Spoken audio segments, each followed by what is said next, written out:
जर तुम्ही पहिल्यांदाच पुरणपोळी करताय तर इथे तुम्हाला अगदी छान पद्धतीत पुरणपोळी समजेल।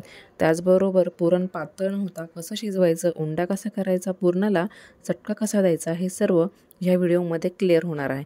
त्यामुळे व्हिडिओ शेवटपर्यंत नक्की बघा। नमस्कार मंडळी, मी आनंदी अभिजित या यूट्यूब चॅनलवर तुम्हा सर्वांचं खूप खूप स्वागत। तर आज आपण पुरणपोळी कशी बनवायची ते बघतोय। तर अगदी नवशिक्यांसाठी देखील अगदी इझिली एकदम सोप्या पद्धतीने कशी पुरणपोळी बनवायची ते आज आपण बघतोय। तर आज माझ्या सासूबाई म्हणजे मम्मी दाखवणार आहेत की पुरणपोळी कशी बनवायची ते। आपण पहिला गॅस चालू करूया। आपल्याला आता डाळ शिजायला टाकायची, त्याच्याकरता आपण डाळ 3 वाट्या घेतलेली आहे, तर त्याच्याकरता आपण 6 वाटी पाणी घ्यायचंय।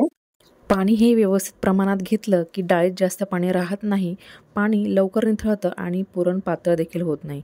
त्यामुळे ज्या वाटीने डाळ घेतली त्याच वाटीने दुप्पट पाणी घेतलंय। डाळ टाकल्यानंतर ओतू जाऊ नये म्हणून त्याच्यामध्ये थोडं तेल टाकायचं। आता 3 वाटी चणा डाळ घेतली तर 2 ते 3 ते पाण्याने स्वच्छ धुवून घ्यायची आहे। इथे डाळ मी घरी पिकवलेल्या हरभऱ्याची घेते। झाली आता डाळ आपण कुकरला लावू। डाळींच्या व्हरायटीमध्ये बराच फरक असतो, त्यामुळे प्रत्येक डाळ ही कधी पटकन शिजते तर कधी तिला वेळ लागतो। आता ही व्यवस्थित मिक्स करून आपण ह्यामध्ये कलर येण्यासाठी चिमूटभर हळद घालायची आहे आणि कुकरला झाकण लावून एक शिट्टी देऊन घ्यायची। तुम्ही कुकरला शिट्टी न देता देखील डाळ शिजवून घेऊ शकता। फक्त चणा डाळ ही अर्धा तास तरी पाण्यात भिजत ठेवायची आणि मग ती परत पाण्यात शिजवून घ्यायची। तर मंडळी, मी उल्का, आनंदी अभिजित या यूट्यूब चॅनलवर तुमचं सर्वांचं स्वागत। आज आपण पुरणपोळी करतोय, तर ती तुम्ही कुठेही स्किप करू नका, पूर्ण बघा। व्हिडिओ आवडल्यास लाईक करा आणि सबस्क्राईब करा।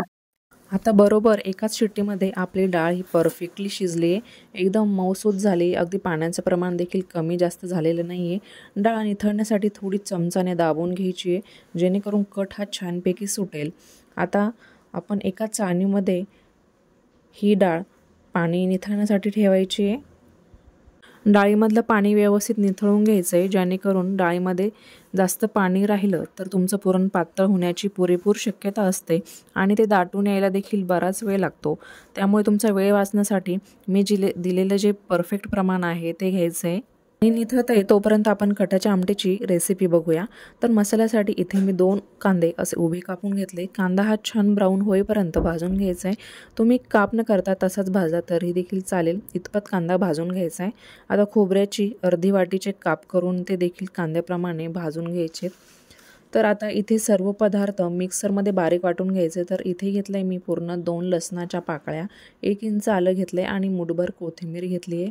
आता हे सर्व वाटून घ्यायचं आहे। वाटून घेताना मिक्सरच्या भांड्यामध्ये 3 चमचे घरगुती काळा मसाला टाकायचा आहे आणि बाकीचे भाजलेले कांदा, खोबरं, त्याचबरोबर लसूण, आलं आणि हिरवी कोथिंबीर टाकून घ्यायची आहे। मसाला वाटताना त्यामध्ये अर्धी वाटी पाणी टाकून मग वाटायचं आहे। आधीच थोडं पाणी टाकून वाटल्याने मसाला सर्वीकडनं छान वाटला जातो, जाडसर राहत नाही। तर आमटीचा मसाला तयार झाला आहे। मग आता आमटी बनवण्यासाठी एका कढईमध्ये 2 चमचे तेल गरम करून त्यात अर्धा चमचा हळद घालायची आणि मसाल्यामधला 5 चमचे मसाला हा तेल सुटेपर्यंत व्यवस्थित परतवून घ्यायचा आहे। आता वाटलेला मसाला बऱ्यापैकी उरतो, तो फ्रीजमध्ये 8 ते 10 दिवस बंद डब्यात छान टिकतो। त्यामुळे त्यापासून अजून आमट्या किंवा असे मसाल्याचे प्रकार तुम्ही बनवू शकता। तर मसाला परतला की त्यात डाळीचं निथळलेलं पाणी म्हणजेच कट टाकून मिक्स करून घ्यायचं आहे। आमटी बऱ्यापैकी घट्ट होईल, मग त्यात गरजेनुसार पाणी टाकून घ्यायचं आहे। तुमची आमटी पातळ झाली तर त्यात शिजलेली जी चणा डाळ आहे ती मॅश करून टाकली तरी चालेल, किंवा जेव्हा कट तुमचा हा कमी प्रमाणात असतो आणि आमटी जास्त प्रमाणात असते तेव्हा ही डाळ तुम्ही मॅश करून टाकायची आहे।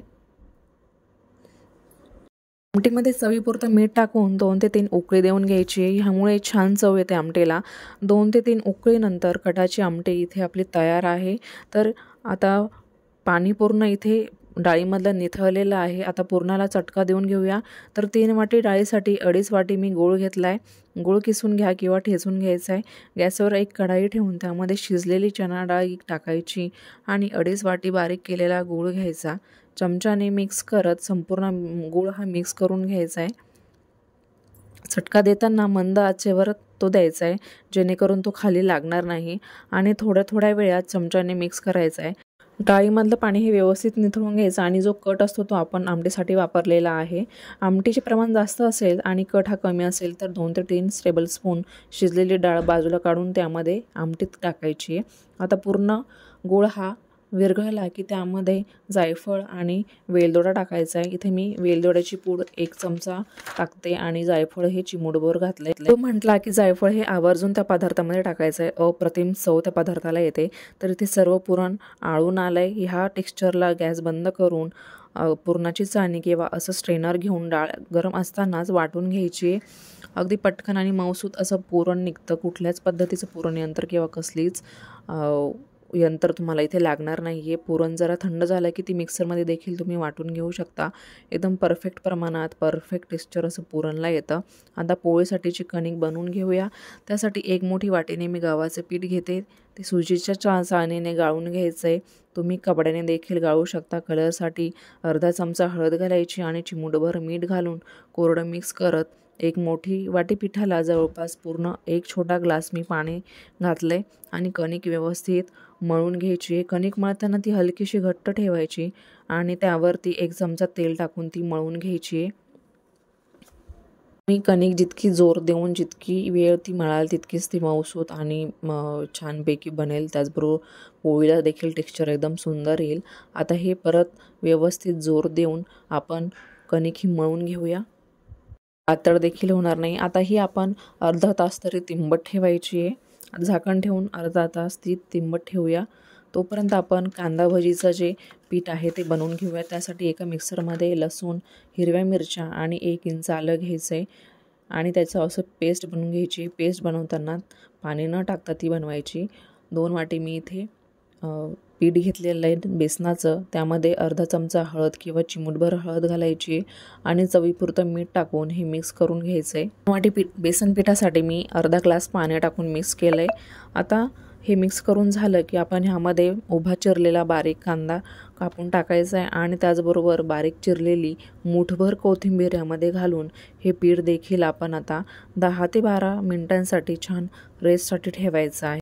तर आता इथे पुरणपोळीचं पीठ छानपैकी तिंबलेलं आहे. तर पुरणपोळी बनवण्याआधी ते पीठ परत आपण 1 ते 2 मिनटं छान मळून घ्यायचं आहे. आता पोळी लाटण्याआधी तवा हा मंद आचेवरती गरम करत ठेवायचा आहे जेणेकरून पोळी ही छान फुलेल, छान भाजल्या जाईल. आणि आता पिठाचे छोटे गोळे असे इथपर्यंत लाटून त्यामध्ये पुरणाची ह्याच आकाराची पुरी बनवून टाकायची, ठेवायची आणि आता दुसरी छोटी पोळी त्यावरती ठेवून त्याच्या कडा दाबून घ्यायच्या. यामुळे पोळी फुटत नाही. पुरण हे कडेच्या आतच राहून पोळी एकदम टम्म फुगते. थोडंसं पीठ टाकून कडा आधी लाटून घ्यायच्या. लाटणं हे आपण हलक्या हाताने फिरवत गोल आकार पोळीला देऊन घ्यायचा आहे. नवशिक्यांसाठी ही प्रोसेस आहे. तुम्ही पहिल्यांदाच पूर्ण पोळीचा किंवा पुरणपोळी बनवत असाल तर नक्कीच ही प्रोसेस फॉलो करायची. तुम्ही अगदी विदाऊट फेल ही पुरणपोळी बनवू शकता. आणि आता ही पोळी अलगद तव्यावर टाकून भाजून घ्यायची. ज्या पद्धतीने रोजची पोळी आपण भाजतो तशीच ही देखील भाजून घ्यायची. गॅसची फ्लेम ही गरजेनुसार कमी जास्त करायची आणि पोळी भाजताना त्यावर तूप न टाकता तेल लावायचे. तूप हे जेव्हा सर्व करायचं तेव्हाच लावायचं आहे. तुम्ही आधीच तूप लावलं तर ते थिजेल आणि पोळी ही वातळ होईल. त्यामुळे तेलामुळे पोळी ही मऊसूत राहील. तर अशा प्रकारे पुरणपोळी बनवून घ्यायची. तर इथे एकदम टम्म अशा पोळ्या आपल्या पुरणपोळ्या अशा फुगतायत. तुम्ही पोळीसाठीचा उंडा हा वाटी करून मग त्यात पुरण भरलं तरीही चालेल किंवा 2 छोट्या पुऱ्या करून अशा पद्धतीने लाटलं तरी देखील चालेल. तर बेत फक्त पुरणपोळी आणि कटाच्या आमटीचा होता, पण मात्र विचार हळूहळू पूर्ण पुरणपोळीच्या स्वयंपाकाचाच झाला. तर आता भजे आपण बनवून घेऊया. पिठामध्ये ओवा आणि चिमूटभर सोडा घालून मिक्स करत तेल व्यवस्थित तापवून भजी तळून घेऊ. त्याच्या पिठामध्ये तुम्ही सोड्याचं प्रमाण हे कमीत कमी घ्यायचे. तुम्ही जर सोडा जास्त टाकाल तर भजे हे वातळ होतील, त्याचबरोबर जास्त तेल पितील आणि ते मऊसूत राहणार नाही, कुरकुरीत बनणार नाहीत. तर या होळीला नक्की अशी पुरणपोळी बनवा. पुरण पातळ न होता, पोळी वातळ न होता एकदम मऊसूत लुसलुशीत पुरणपोळी, त्याचबरोबर कुरकुरीत चवदार कमी तेलकट असे कांदा भजी. आता मस्त पुरणपोळीचं आपण ताट बनवून घेऊया.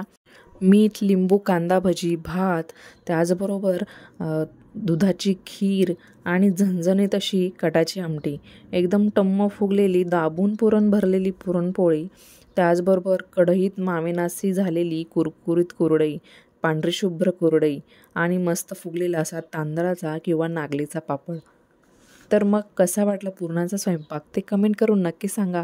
त्याचबरोबर व्हिडिओला लाईक करा, कमेंट करा आणि जास्तीत जास्त शेअर देखील करा. आणि आपल्या चॅनलला सबस्क्राईब करून आपल्या चॅनलचा एक भाग व्हा.